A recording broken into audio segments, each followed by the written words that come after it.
Welcome back to Banchan Warrior, where we share the wisdom and experience of folks here in the deep south of Korea. I'm Ian, your host, and today we triple your fun. We have three people with us to talk about their volunteering experiences at a local orphanage. We have Patrick O'Halloran, Theresa Naumann, and Michael Wedebrock. They all live in the city of Mokpo, and they've taught in Korea for a combined 8 years. Everybody, it's so great to see you today. Hey, thanks for having us. Yeah, I appreciate it. It's very flattering to be interviewed. Makes me feel special. He always wants to be special. Yeah, I agree, Theresa. He does want to be special. I do. Yeah, that's pretty much Patrick. Yep. So I gathered us here today because we all have experience volunteering at a local orphanage in Mokpo.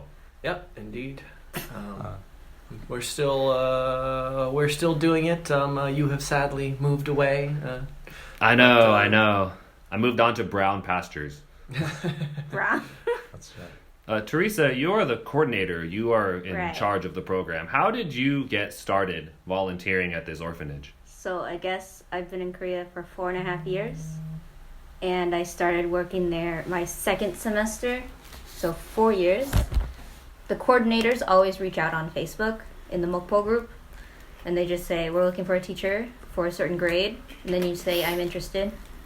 Mm-hmm. But before that, I went to the Christmas party. I met the kids. I was like, oh, this is really nice.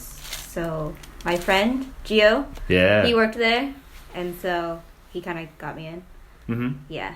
Okay. It's like a Craigslist response, but on Facebook for an orphanage. Yeah. So Craigslist response looking to help orphan children. That's what it was. That's right. But it does help to have connections, because we have people who are interested in volunteering, and I didn't have to do anything on Facebook. They just know me. Oh man, isn't that great when people reach out to you? It is fabulous. It makes my job easier. Yeah, I mean, I think I found the group through Facebook. I think they were Yes, you looking did. for someone, and then I happened to know Patrick, and so I think that's You how brought we... Patrick, Yep. and you brought Jesus. Yeah. You brought Patrick and Yeah, Jesus. I'm a real recruiter. I'm surprised I haven't gotten any dividends or... I give you or food checks. sometimes. Sometimes. Other days I starve. That's fine. Yeah, she pays you in food. Technically, you're not a volunteer. That's fine. That's Wow. true. Michael, so you should probably leave since this is a volunteer interview. Yeah, you're right. I mean, if the South Korean government starts taxing food, I'll be, in real trouble. Oh, that would be a Taxing terrible muffins, mistake. yeah. Yeah, that's right. I'll have to give it... Taxing muffins. I made strawberry muffins last week, and I gave him some, and Jesus some. Yeah. Wow. Not me. You weren't here. My point still stands. You missed out on donuts, cake, and muffins. It's a tragedy. I could cry. Yeah, so Michael, Patrick, we started around the same time. So Mm. we did a year back in 2018. Teresa, you've done... This is your third year now? This is my 4th year. Your 4th year volunteering? Okay. Yeah. So clearly you keep wanting to do it. What do you find most rewarding about the experience of volunteering at a local orphanage? The reasons I do it is because, not in order, but 1, it's hard to leave them. They're like your own children. 2, I enjoy teaching them English whenever they do listen to me. At this point, it's not always teaching, because I don't like to force them. Like, you're tired, I'm tired, I get it. Mm-hmm.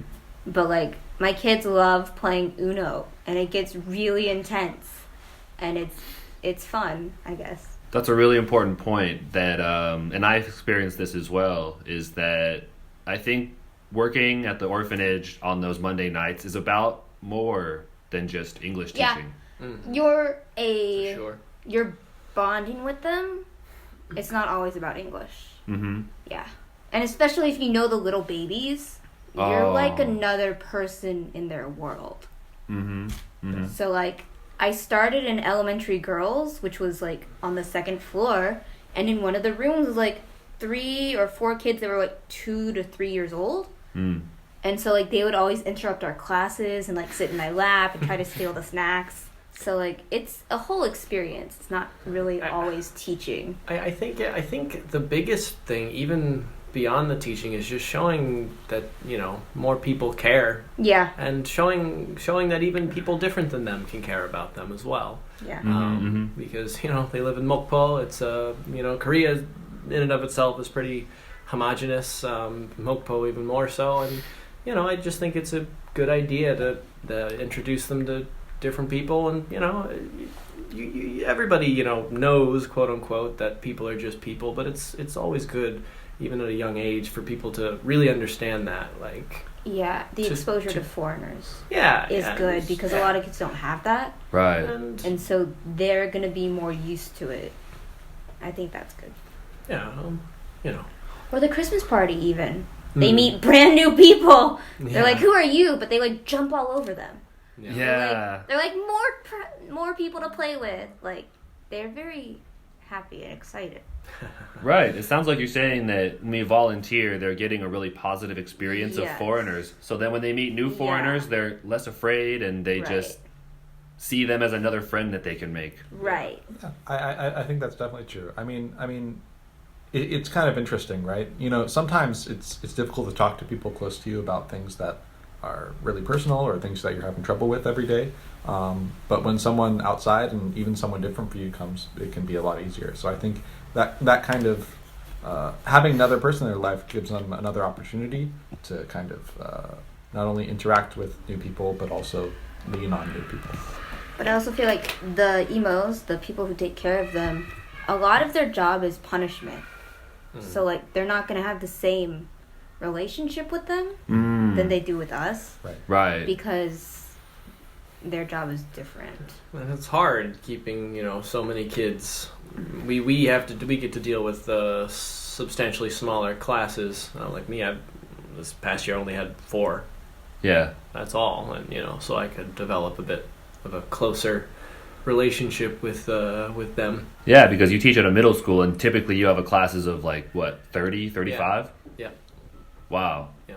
Absolutely. I'm happy that you also mentioned about the emos and some of the challenges that we have encountered. So what is it that sometimes we find challenging about this work? Obviously there's a lot of rewards in being able to bring that positive role model and being able to sort of role model positive foreigner experiences. What do we find challenging in those experiences? As I'll share first. When I first went, I was teaching middle school girls, and I'm used to teaching, high school students from a relatively more affluent area in the Naumann area. And man, when I first got there, they didn't listen to anything I said. They didn't want to do anything that I brought to do, and they took a long time to warm up to me. It didn't help that the person before me was quite beloved. So I found that it was a little bit of time to really build that relationship. But as you all talked about, building that relationship and building that rapport over time is so important. And I think they really definitely warmed up to me over time. But it was never very intensive English. And every time I tried, I think their eyes rolled back so far that they turned white. The previous person was Rob, right? Yeah. That was their actual teacher at school. No way. That's why they loved him so much. They Oh. saw him a lot. Wow. So he was actually their teacher in class as well. Right. That's wild. That's why he was beloved. That's why he listened to them, and that's why he was able to do like PowerPoint lectures. He had actual authority because he was the authority.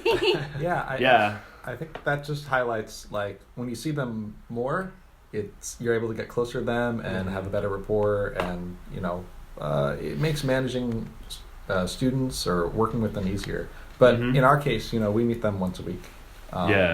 And so we don't necessarily have enough time to get close, but maybe not as close as we'd like to. Sure. So I think one of the challenges is because we have so little time, we want to do so much and get so close, but it can be a little hard. Yeah. No, sometimes you gotta, drag them kicking and screaming into your metaphorical bosom. There's sometimes a bit of a resistance. They don't really want to engage or interact with you sometimes, especially the middle schoolers, because they're just too cool for this some of the time. And it's even tougher because it sounds like a lot of these kids have some difficult upbringing. So trusting people in authority in general is tough for them, I find. Oh, you never know their upbringing. Yeah. Right. And I've seen kids grow up, and so like they'll start out really happy when they're young, but as soon as they grow up, they get like really not distraught, but they start to have like anger issues. Mm-hmm. Well, it could just be, No, you being see a teenager. I mean, it could be. When I was a teenager, I was just a teenager and angry about it. It could be, but I think it's also just Of course. the lack of family. Yeah. I mean, I think it's natural for teenagers to get more angsty and emotional, but I feel like in their situation it gets compounded because they don't have those strong parental figures. Because like the babies will crawl all over them, and then some of them are nice, and some of them are super mean to them. Oh yeah. Kind of like I was treated badly, so I'm going to treat you badly as well. Yeah, absolutely. Let's take a break. We can resume this topic in another time. But for now, I hope everyone is having a wonderful week. And this is Ian from Banchan Warrior, reminding you to live wonderfully and always bring your best.